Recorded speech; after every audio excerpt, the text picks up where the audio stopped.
And guys, itong ating topic ngayon. Ang topic natin ngayon ay paano ba ginagamit itong digital multi-tester. Minsan tinatawag na digital multimeter o multimeter. Depende yan sa pagbasa. Ayan, digital multimeter. So itong aking hawak ngayon na tester ay in-order ko lang online. So nasa sa inyo yan kung gusto nyo umorder ng ganitong klase. So ipapakita ko sa inyo paano ba ginagamit ang digital multimeter or multi-tester. So open muna natin. Yan, ito yung ating gagamitin ngayon. Yan, pag nabili dyan meron siyang test probe at meron siyang manual. So may manual naman siya pero mas maganda siyempre yung actual na itinuturo. Okay, so isang tabi muna natin to. So ito yung pinaka multimeter natin. Okay, at ang tawag naman dito ay test probe. Red and black. Okay, yung red siya yung positive at samantalang yung namang black ay yung negative. Okay, so stand natin to. Yan. So ilagay na natin yung ating test probe para magkaalaman na. Okay. So sa mga digital tester, makikita po natin iba-ibang design. So kagaya nito, ang design nito, tatlong butas. Yan. So may makikita tayo ditong 10 ADC or 10 amperes DC. So ginagamit yan pag tayo magsusukat ng amperahe na aabot ng 10 amperes, mas mababa. Pero paglagpas na, hindi na niya kaya sukatin. Ito namang COM, yan yung ground. So dyan natin nilalagay itong ating black probe. Yan. At ito namang makikita nyo dito na isa na V. Tapos yung signal, yung ano na yun, sign na yun, ang tawag doon ay ohms. Tapos milliampere. Kaya nilagay dyan V. Yan. Yung sign na yan, symbol. Tapos M and A. So dito lalagay yung ating red na test probe. Okay. Pag naman tayo magsusukat ng 10 amperes na current, ilagay naman natin dito. Yan, pag matataas na current na, lilipat natin yung red. So for the meantime, dito muna tayo sa yan, sa usual na ginagamit. Okay, so ganyan ang posisyon yan. Lagi nyo tatandaan, ang COM ay laging black probe. Pag nagkapalit yan, baka masira yung inyong multi-tester. So be careful, okay? Tandaan nyo lagi, COM ay yung black na probe. Ayan. So dito sa dialer natin, marami tayong makikita dito. Iba-ibang design din yan. Okay, so dito sa ating nabili, ang design niya, so may makikita tayo dito, iba-iba. So kagaya itong itong V, nakita nyo ba? Yan, V. Tapos meron siyang guhit, tapos putol-putol. So ibig sabihin yan, ang kayang sukatin nito ay from 200 below millivolt hanggang 600 volts. Yan. Kita nyo? Yan. 600 volts. So, paano ginagamit yan? Mamaya tuturo ko sa inyo. Okay? Dito naman sa taas, ito yung off niya. Yan. Usually, may mga digital, may mga off yan. So, pag naka-point dyan yung kanyang dialer, sabihin, patay siya, off siya. Okay? At dito naman sa other side na ito, makikita nyo, meron ding letter V. Ayan. Tapos, meron siyang parang umaalon na guhit sa tabi niya. So, ang cover dito, itong 600 tsaka 200 volts. Ginagamit ito, pagkasukatin natin ay AC o yung alternating current. Usually, yan yung mga nasa sinasaksakan natin ng ating mga gadget, TV, sa ating mga saksakan sa kuryente sa ating bahay. At ito naman, yan. So, makikita nyo dito, yan. Meron siya nakalagay dito na, yan, A Yan, tapos guhit, tapos dot, dot, dot. So, dito, ang susukat nito ay, yan, yan, microfarad. Yan yung microfarad, yung ginagamit sa mga capacitor. Yan. So, from 200 hanggang 200 M o millifarad. Yan ang kanyang pwedeng sukatin. Okay? Ano pa? So, dito may makikita kayo, usually, mga digital, meron ganito na HFE, tapos ECBE. So, saan ginagamit to? Ginagamit po ito sa pag-measure ng mga transistor. Okay? At dito naman, nakita nyo, NPN tsaka PNP. NPN kasi at tsaka PNP ay klase ng transistor. Pwedeng NPN at NPN. Yan yung madalas, usually. Okay? Pero maraming klase ng transistor. Ito namang parang arrow. Kita nyo? Ito naman ginagamit sa pag-measure ng mga diode. Okay? At dito naman sa portion na to, nakikita nyo ito yung sign ng pi o ohms. Yan naman ito, from 200 to 2M, yan naman ang nagsusukat ng mga resistance. Okay? So, dito lang sa bandang taas, pag ginanyan nyo yan, ayan, naka-on na siya. So, pwede natin siyang i-hold yung value. Pag pinindot nyo itong hold, kahit anong ikot nyo, hindi na siya gagalaw. Okay? O kahit anong galaw ng test probe nyo, hindi na gagalaw yan kasi naka-hold nga siya. So, alit nating hold. At dito naman sa kabila, backlight. So, pwede siyang umilaw. Pag madilim ang ating lugar, o nasa kadiliman tayo, pwede pa tayo mag-tester.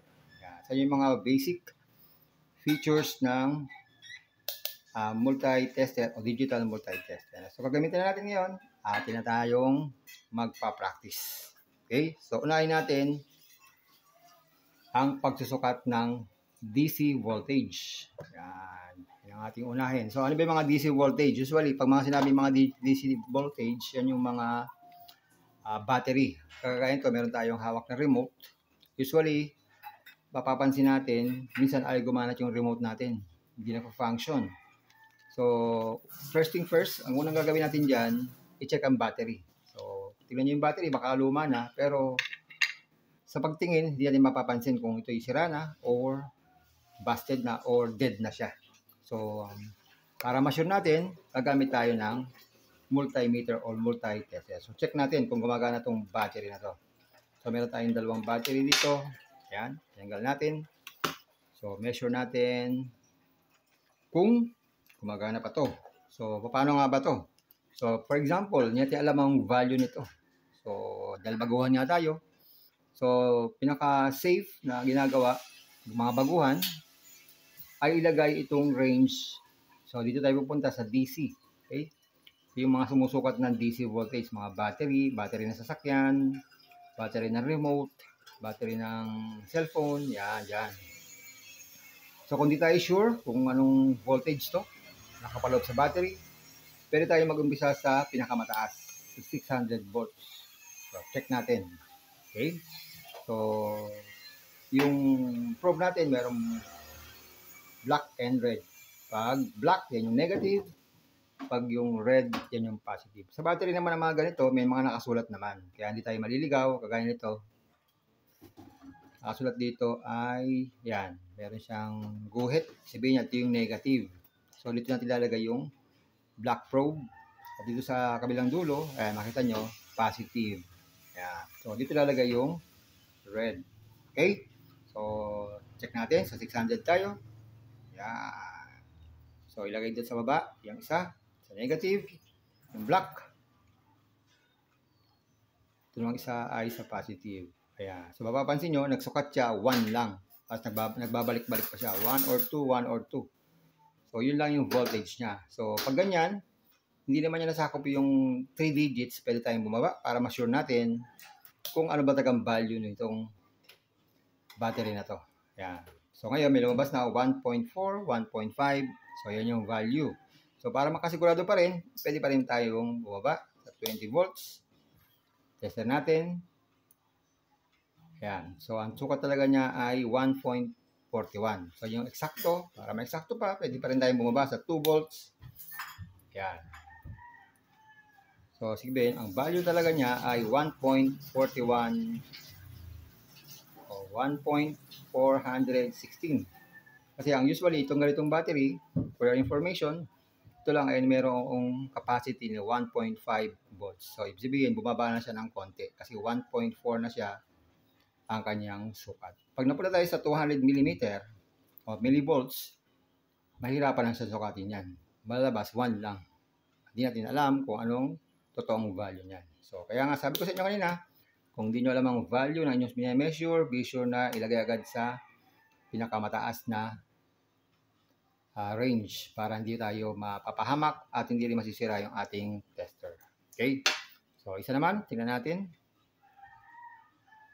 Yan. Okay, so 1 din siya. So, alam na natin. So, lagay tayo sa 2 volts. Yan. So, ang measurement niya ay 1.430. Sabi sabihin, itong battery na to ay mas malakas kumpara dito sa isa na sinukat natin ang una. Okay? So, paano natin susukatin naman ang kanyang current?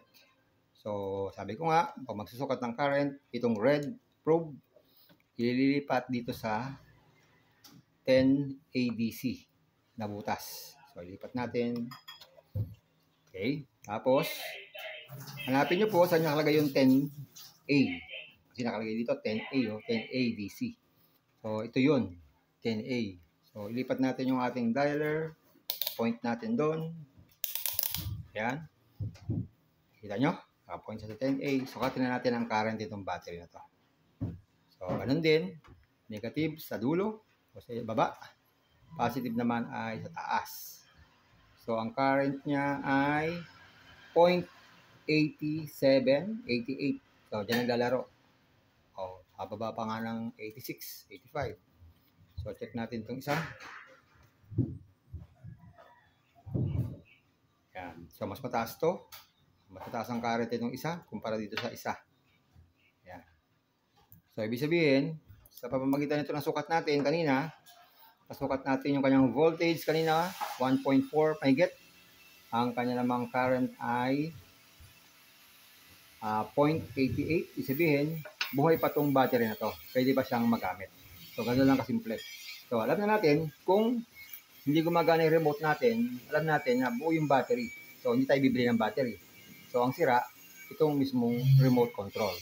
Okay, sa mga sunod na video natin, tuturo ko sa inyo kung paano naman ito nire-repair. Pero ngayon, ang ating topic kasi ay itong tester. Okay, so buo itong battery natin. Balik na lang natin. Yan. Ngayon, saan tayo pupunta? Punta naman tayo ngayon sa paggamit ng resistance.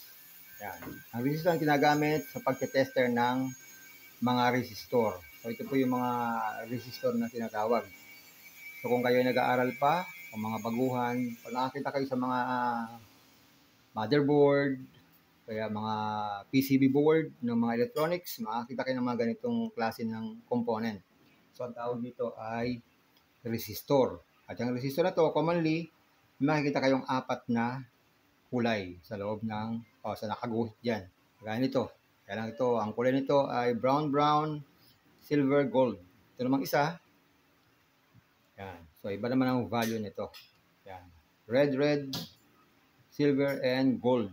So, pag ganyan, pag baguhan tayo, hindi natin alam kung anong value nito.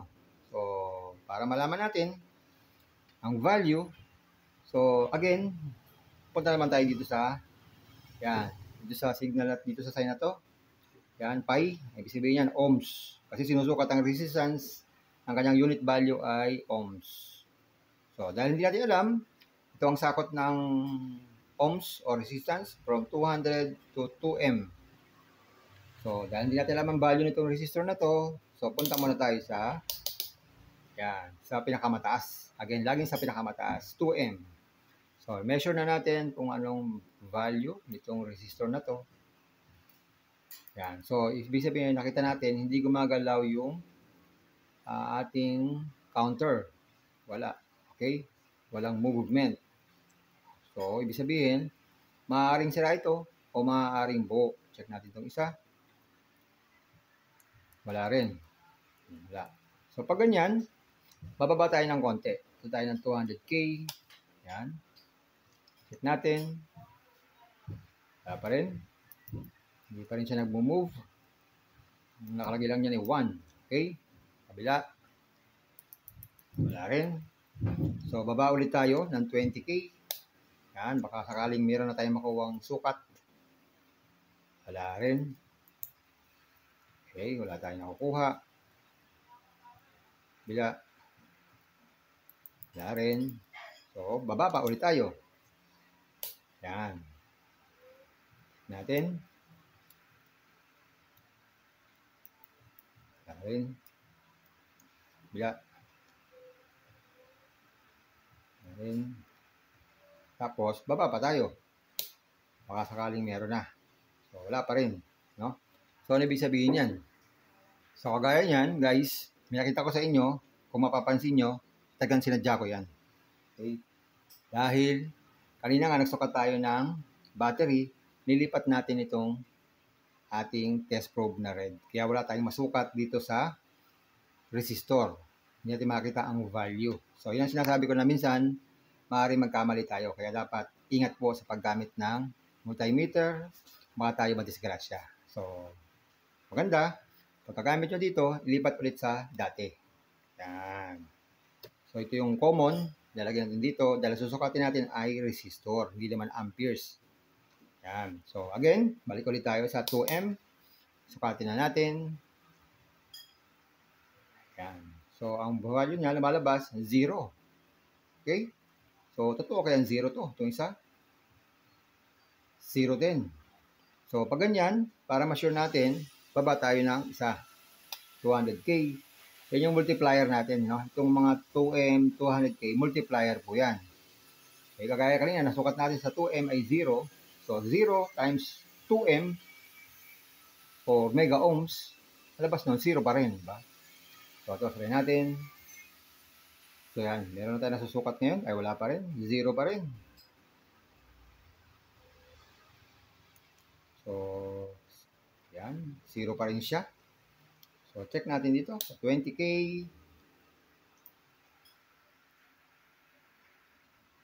Yan. May nasusukat na tayo. Okay. Come on. So, wala rin pa rin. Wala pa rin. Kala ko meron na eh. So itong isa, meron na tayong susukat. Ay wala, bumabalik sa 0. Okay? So, ibig sabihin, maaaring shorted itong resistor natin. Baba pa tayo. Yan. Sa 2K naman tayo. Check natin.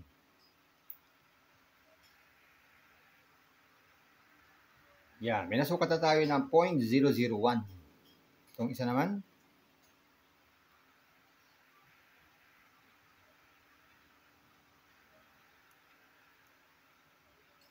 Yan. 0.001 din.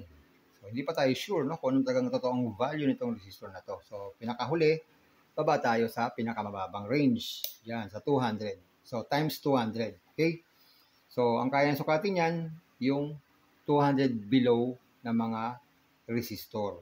So, malalaman na natin ngayon. Sukatin na natin. Ayan. So, meron na siyang measurement. Nakita natin. Ang nasukat natin ay 0.9. Ayan. Steady na siya, 0.9. So, ang value pa rin, pang value nitong resistor na to ay, yan, napunta na sa 1.0. So, yan. 1.0, ang pinaka-fix niya. So, ang value nitong resistor na to ay 1. So, bakit naging 1? So, yan. Pag hindi natin alam, talagang wala tayong idea kung buo ba itong resistor na to o hindi. Yan. So, makakaalam lang yan, yung multimeter at saka yung pong nakakaalam. Kagaya ko, alam ko yan. Pero kayong mga bago, siyempre hindi nyo pa alam, naunawaan ko po yun. Kasi nga po, ito may mga value yan, ito mga color na yan. Kagaya nito, brown, ang equivalent niya ay 1, ito naman black ay 0, tapos itong silver ay multiplier. Kaya ang value niyan, 1, 0, tapos multiply nyo sa 0.1. Kaya ang naging value niya ay 1 ang value nitong resistor na to. So, meron pag-aaral pa rin po dyan. Sa mga susunod kong video, o meron na yata akong video niyan tungkol sa resistor. Hanapin nyo kung paano binabasa ang mga resistor. So, ito naman, ang value nito, tingnan natin. So, ang value niya, 1 din. So, 1 din ang value niya, pero kung tutuusin, hindi naman 1 ang value nito. Yan. Kaya sa susunod, tuturo ko sa inyo ano pa maganda kung mamimitin, digital or analog na multimeter. Yan, gaya niyan, permanente na siya sa 1. Pero sa tutuusin, ang value nito ay, yan, itong red, number 2 yan. Tapos red, 2 ulit. Okay, tapos yung multiplier. So, ang value nito ay 2. Pero hindi siya nag-measure ng 2. Yan. Yan, ang mabigat. Okay? So, yan. So, tapos na tayo sa resistor. Ngayon, susukatin naman natin ay itong diode. Yan. Ito po yung diode na nakikita natin sa mga PCB board. Yan. Usually, ang diode ay ganito itsura. So, kulay black siya. Meron siyang value. Yan, may mga nakasulat dyan. At meron din siyang silver dito sa bandang taas. Ibig sabihin, yung silver na konti na yan, nakikita nyo ba? Yan. Yan yung positive, positive polarity niya. So, mga kabila ay negative. Okay? So, paano susukatin? So, nakita nyo sa tester? Yan, meron siyang drawing na parang arrow na may guhit. So, yan yung sumusukat sa mga diode o ganitong pyesa. So, gagawin, lilipat lang tong dialer o yung pointer, tapos malalaman natin. So, ilagay po sa negative. So, ang negative niya itong malaking block. Yan. At yung kabila naman ay yung positive. Yan. Ilagay na natin. Yan. Nakita nyo, narinig niyo yung sound. Yan. So, may nasukat tayong 0.003. Yan. So, buo kaya ito? Yan ang tanong. So, malalaman natin yan pag binaligtad natin yung probe. Yan. Yan. So, ibig sabihin, parehas may sukat, ang lumalabas dito, sira itong diode. Dapat, pag binaligtad natin, wala siyang measurement. Yan. So, sira po itong diode. Okay?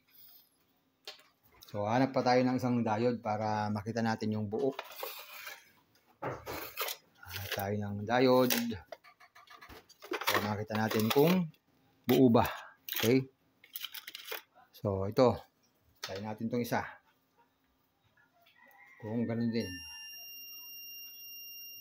Yan.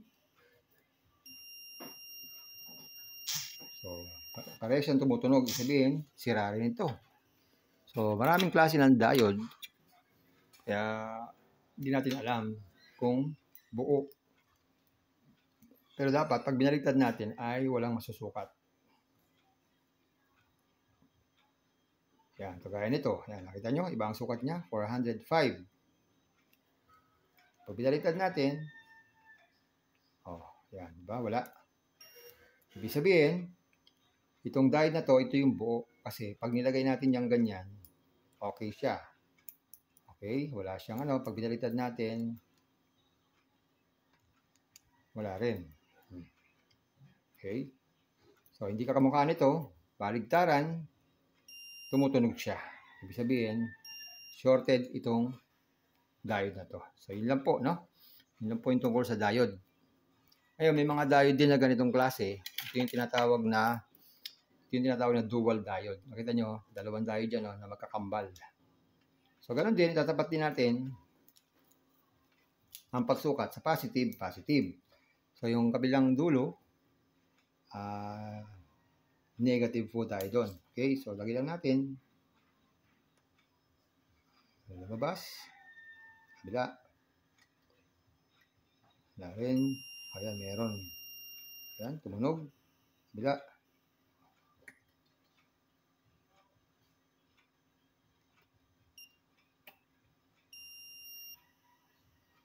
Ayan, wala. Dapat ka meron. So, wala siya. Kabila, buo. So, sira rin to. So, ito po yung tinatawag na dual diode. Meron naman tayo 4 na na diode magkakadikit. Yan. Ito naman yung nakikita natin na 4 na diode na magkakadikit. At meron din tong polarity, yan, positive and negative. So, pwede natin ilagay ito yung positive dito, at negative. Pag pinaligtad, yan, meron. So, ibig sabihin, buo. Bila, wala. Wala lang siya. Ligtad, meron. Bila, wala. Bila, meron. So, ibig sabihin, itong diode na to, ang tawag dito ay bridge diode. Buo ito. Okay? So, yun po yung pagsusukat ng diode. Ano pa ba? So, subukan naman natin itong pagsusukat ng tapos na tayo sa diode, tapos na tayo sa resistance o resistor, tapos na tayo sa DC voltage, susukat na tayo ng battery. Ngayon naman ang susukatin natin ay capacitor. So, pag capacitor, ito nilalagay yan. Itong tatlong 200, 2M, 20M, 200M. Ayan. So, kuha tayo ng capacitor. Ayan. Meron tayong capacitor dito, malaki. Ang value nito ay 85 volts, 3,300 microfarad. Okay, so microfarad siya. So, may value siya. Kita natin dito, ang pinakamataas ay 200 farad. So, yung parang yun yan, farad yun. So, ibig sabihin, yung 200 dyan, kaya niya sukatin to. Okay? Kasi ito, microfarad lang to eh. Ito naman, farad. Okay, so susukatin natin.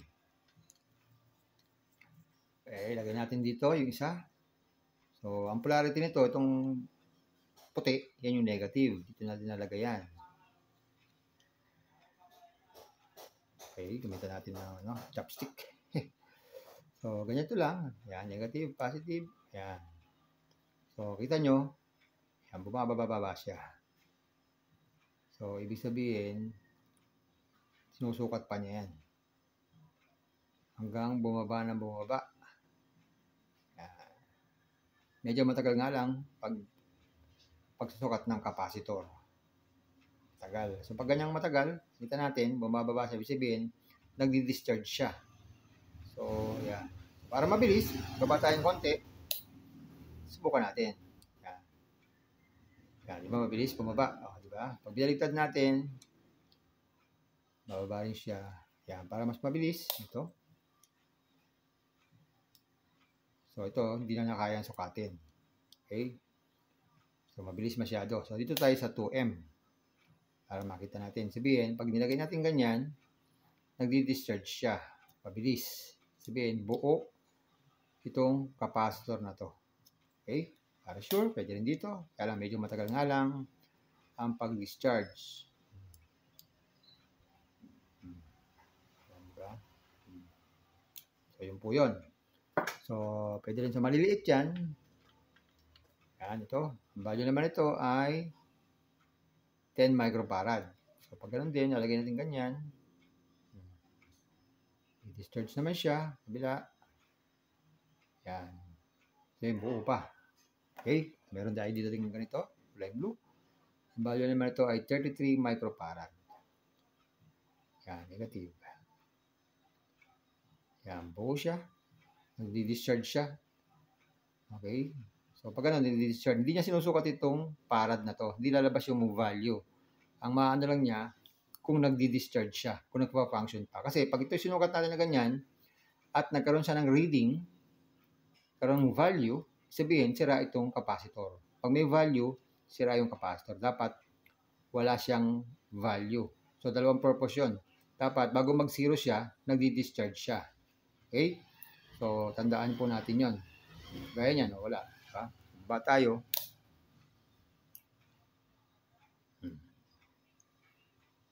Wala na. Okay? Subukan natin sa iba. Yan. Ito. Yan.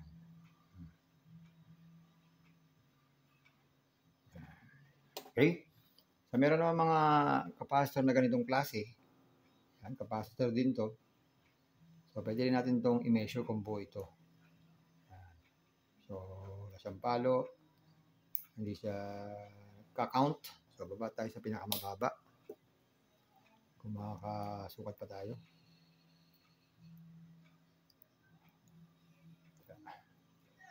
Sila.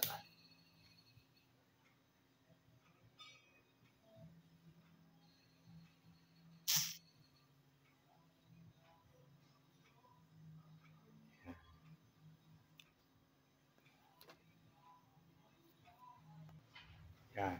So, pag hindi natin makakuha dito yung sukat, sa mga amperahe na yan, pwede naman tayo dito sa resistance gumamit. Yan, dapat kabisado natin. Halimbawa itong maliit na to. So, makikita natin yan. Unang lagay natin, so ito yung negative natin. Unang lagay, yan, negative, tapos positive. Kasi natin ha. Makita nyo. Yan. Wala. Kabila. Wala rin. Yan. Babasa siya, di ba? Oh. Sabihin, nadi-discharge siya. Mabilis. Buo siya. Sa malaki, subukan natin. Pwede natin taasan. Yan. Nadi-discharge siya. Okay. So, mabagal nga lang. Pag wala kanya mabagal, at least nadi-discharge siya, pwede nyo ibaba. Para mas mabilis siyang mag-discharge. Yan. Dapat mag-zero yan. Pero mabagal, no? So, punta tayo sa medyo mababa. Yan. So, mababa. Tagal pa rin. Tayo sa 200. Yan. So, yan. Mabilis na nag-discharge. Baliktad. Diba? Yan. 1. Okay? Ganda lang pag-check ng capacitor. Pwede dito, kasi nag-charge yan, milliampere din to. O pwede rin dito sa resistance. Para makita lang natin kung hindi siya shorted. Kasi usually, pag minasukat po tayo diyan, shorted po ang tawag doon. Sira yung capacitor. Okay? So tapos na tayo sa capacitor. Ngayon, pupunta naman tayo sa AC voltage. Yan. Sa AC voltage, ang ginagamit natin ay ito. Yan. Ito yung mga saksakan natin. So, pag ma-measure niyan, ito nga, meron lang siyang dalawang range. Yan, yung V, tapos meron siyang guhit. So, hanggang 600 volts lang pwede niyan sukatin. Pero pwede rin ang below 600 or below 200, pwede. Kung alam niyo yung value, hindi siya lalagpas ng 200, pwede niyo lagay dyan. Pero kung hindi niyo po alam, lagi, lalagay niyo sa pinakamataas para tayo ay feel safe. Okay? At hindi tayo madidisgrasya. Kagaya nitong ating saksakan, alam naman natin na to 20 to. Diba? O kung nasa Amerika tayo, 110. Pero sa Pilipinas, alam natin to 20 to. So, bakit natin nilalagay sa 200 volts? So, mali po yun. Sobra. Maaaring masira itong tester natin at maaaring madisgrasya tayo. Dahil alam natin 220 yan, para malaman natin kung may kuryenteng lumalabas dyan, lagay natin sa 600. Tapos, wala naman tong polarity. Kahit saan pwede natin ilagay. So, lagay natin ganyan. Yan, nakasukat tayo ng 235-36 volts ang ating kuryente sa bahay namin. Kahit baligtarin natin yan, pwede. Yan. Yan, 235. So, ibig sabihin, may kuryente kami sa bahay, may lumalabas na kuryente sa aming extension. Yan. Ano pa ba pwede natin sukatin? O ito, pwede natin sukatin to. Bawa itong ating ang tawag dito, signal. Yan. So, meron siyang tinatawag na adapter. Minsan, sabi natin, walang power. Ano kang sira nito? Wala tayong idea. So, una, gawin natin, tanggalin natin to. Yan. Tapos, saksak natin sa ating outlet. Yan. Saksak natin sa outlet natin. Yan. Tapos, itong kabila, ang ano na to, ay DC na. Kasi meron na siyang mga pyesa sa loob nito. I-convert na yung AC para maging DC. Okay? From AC to DC. So, dahil DC na po ito, ililipat natin itong pointer o itong ating dialer sa bababa. So, dito naman, mabilis naman malaman to kung anong value nito. May mga nakasulat dito. Basahin natin kung anong sukat dito dapat na masusukat natin. Kagaya ito, nakalagay dito ay dito, nabasa eh. Ang value nito ay grabe naman, liit naman ito. Hindi mabasa. Ano kang value nito? 12 volts. Yan. So, 12 volts po ito. Dapat makakuha tayo ng 12 volts. So, saksak natin. So, dahil alam na natin, so, hindi siya pwede sa pointer na 2 volts. Dito tayo sa 20. Yan. At least kaya niya magsukat hanggang 20 volts pababa. So, usually, pag ang mga ganitong adapter, dito lang yung negative, sa loob yung positive. Yan. So, kaya niya, nagbibilang pa siya, may measure pa siya. Yan. So, ang value niya ay 11.95. So, almost 12 na rin pala. So, ibig sabihin, itong ating adapter ay buo. So, ganun lang kasimple. Okay? So, tanggalin na natin. So, buo ang ating adapter. So, ganun po pagkasukat ng mga adapter natin. Okay? Ngayon, ano bang di natin nasusukat? Ito. Yan. Meron tayo dito mga parts na ganito. Kita ko sa inyo. Yan. Ang tawag dito ay fuse. Yan. Usually, yung ating mga AVR, kung magagamit kayo ng AVR sa computer natin, may mga fuse yun. Minsan lagi nababasted yun. So, kung wala tayong tester, pwede naman natin ma-check. Silipin natin yung loob nun. Kung putol, pag putol, sira. Ngayon, kung mahina ang ating mata, kailangan natin ng tester. So, kaya ito, testerin natin. Pupunta naman tayo sa, pwede dito sa pagsukat ng diode. Yan. So, para yan. Pag tumunog, isabihin buo. Pag hindi tumunog, sira. Okay, so tingnan natin to. So, wala. So, ibig sabihin, sira ito. So, patayin sa. Yan, sira rin. So, subukan naman natin ito isa. Yan, tumunog. Ibig sabihin, itong fuse na to ay buo. Yun, ganun lang kasimple. So, madali magsukat ng fuse. Pag tumunog, buo. Pag hindi tumunog, sira. Yan. Okay, so puro sira itong ating fuse dito. Isa lang ang buo. Yan, ito. Buo rin pala to. Okay, so dalawang buo. 4 ang sira. So, wala tayong magagawa. Sira sila. Okay. So, dalawa lang ang buo natin. So, ano pa? Ano pang hindi natin susukat? Ito. Ano ba? Magsusukat po tayo ng wire. So, mahabang wire yan. Hindi natin alam kung buo. So, ganun lang. Punta tayo sa dulo. Tapos yung dulo. Pag tumunog, isabihin, buo yung wire natin. Pag hindi tumunog, sira yung wire natin. Okay? Bawa sa mga connector na ganito, gusto nyo natin malaman kung buo ba yung wire natin. Napakahaba niyan, di ba? So, tutusok lang natin dito. Yan. Tapos sa kabila. Yan. Tumunog, ibig sabihin, buo yung ating wire. Buo yung ating connector. Okay? So, ano ba mga pyesa o ano mga parts ang hindi pwedeng sukatin ng ating multi-tester? So, ito, hindi natin masusure kung buo ito. Ang tawag dito ay relay. Ang masusukatan natin dito, yung kanyang coil. Pero, hindi siya kayang sukatin at hindi natin kayang i-declare na buo o sira ito sa pamamagitan ng multimeter. Okay? So, ang IC rin ay hindi kayang sukatin ng ating multimeter. Hindi siya masusukat. Maaari tayo makakuha tayo ng mga measurement yan, pero hindi natin alam kung ano yun. Wala makakapagsabi. So, para matestingin ganito, merong special na tools na ginagamit para matest kung buo o sira ang ganitong pyesa. Ganun rin, ang mga ganitong parts, hindi kayang sukatin ng ating digital multimeter. At ganun din ang mga ganito, ang tawag dito ay IC. Pero yung mga ganito, yan, ang tawag dito ay switch o yung tack switch. Ito kayang sukatin. So, ganito lang pagsukat nito. Yan. So, pinipindot yan. Ito yung mga switch natin. So, itatapat lang natin dito, dalawa. Yan. Pag ito'y tumunog, agad, sabihin, sira yung switch natin. Sabihin, meron siyang resistance. Dapat, pag pinindot, tsaka lang tutunog. Yan. Tumunog, buo siya. Okay? Yan, buo. So, buo itong switch natin, hindi siya shorted at hindi rin siya open na open. So, ano pa? Wala na. Lahat naturo ko na sa inyo. So, yun po yung gamit ng ating bagong multimeter o multi-tester. Meron pa pala. Hindi ko napapakita sa inyo. Itong HFE. So, gumagamit ito. Ginagamit ito sa mga ano bang gamit yan? Sa mga transistor. So, ito yung mga transistor na nakikita natin sa ating mga board. So, ang problema nito, pag ganito, dapat alam po natin yung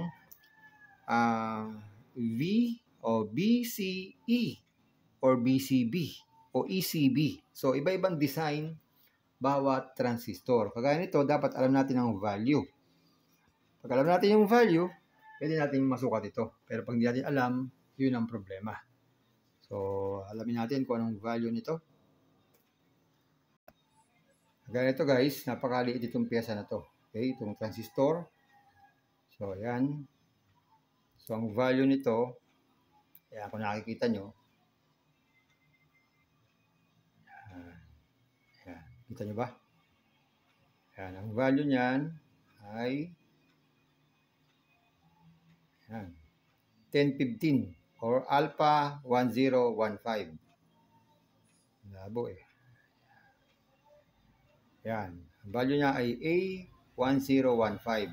Ayan, so ayan yung value niyan, A1015. So, pag ganyan value, yan, tuturo ko lang sa inyo ng konti, pero meron tayong tutorial tungkol dito. Yan, tatlong paa.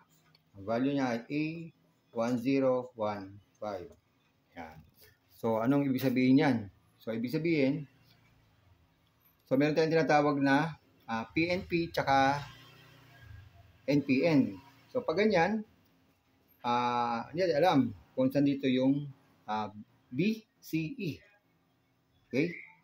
So, malalaman natin yan kung ating alam ang kanyang datasheet. So, dapat i-google natin para malaman natin. So, kahit dahil hindi natin alam kung anong klase siyang transistor, tsambahan lang tayo. So, walang kasiguruhan kung tama ang ating paglagay dito. So, lagay natin yung pointer natin dito. Lagay natin ito dito.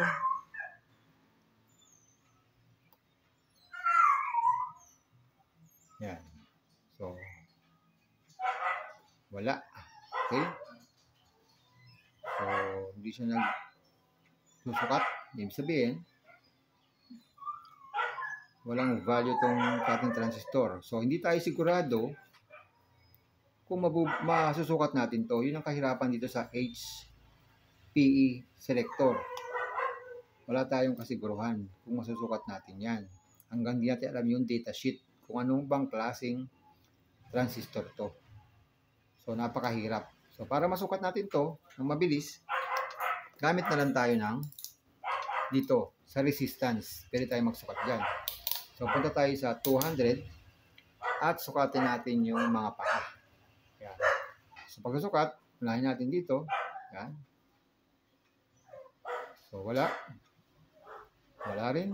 So, balik rin natin. Meron na. Yan. Sa kabila ulit. Yan. Kabila. Yan. Yan. Meron siyang sukat. Bakit nyo? So, ibig sabihin, ito yung common niya. Kaya itong yan. Ito yung common niya. Ito. So, ito yung B. Ito yung B, ito yung C, ito yung E. Yan. So, malalaman natin ito yung B, ito yung C, ito yung E. So, itatapat natin dito yung B, tsaka C, tsaka E. Ang ano nito, ito yung E, ito yung C, ito yung B, ito yung E. Ang kanyang format ay ECB. ECB. Ay, tama ba? Ulitin natin nga. Kung tayo hindi nagkakamali.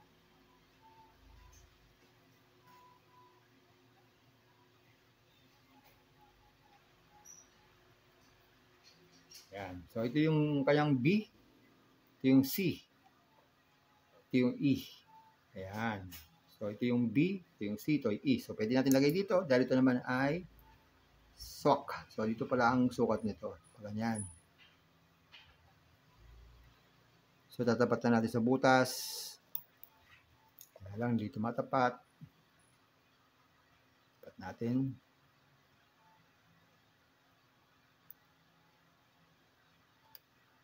Yan. Tapos lagyan natin ito dito. So, 3. So, hindi siya gano'ng makasukat na kung buo o sira.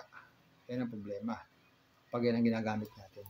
So, the best, para magsukat po tayo ng ganito, yan ang kanyang kasing format ay ito yung Ito yung base. Ito yung C. Ito yung E. Yan. ECB po siya. Okay? Ito yung kanyang emitter, collector, and base. So, marami pang pag-aaral po dyan tungkol po sa transistor. Meron na yata akong video dyan kung paano tinetester ang transistor. Panoorin nyo po yun. Paano mababasa itong mga transistor. So, yung po kahirapan. So, ganito may mga butas. Hindi rin siya accurate. No? The best, ang gamitin natin itong kanyang resistance mode o resistance collector. Malalaman natin yan. So, kagaya nito, ito yung base. Diba? So, ito yung base. Nakasukat yan. Basta tayo sa 20 at 200. Yan. Nakakasukat tayo dyan.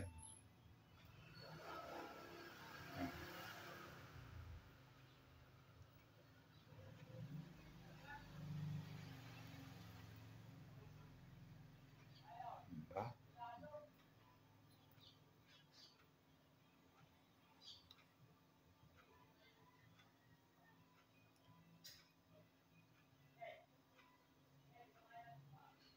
Ngayon, wala siya masukat.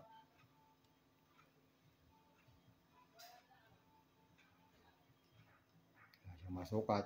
Sabihin, maaaring sira. Okay? Sira itong ating transistor. Okay? So, the best, dapat alam natin ang datasheet nito. Okay? So, para ma-sure natin, kuskusin natin ang paan nito. Baka siya ay madumi lang, kaya hindi natin masukat.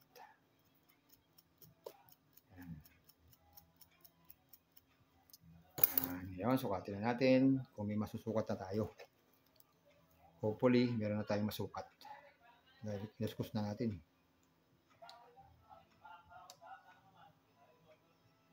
Yan, may sukat na tayo. Ay, wala. Yan.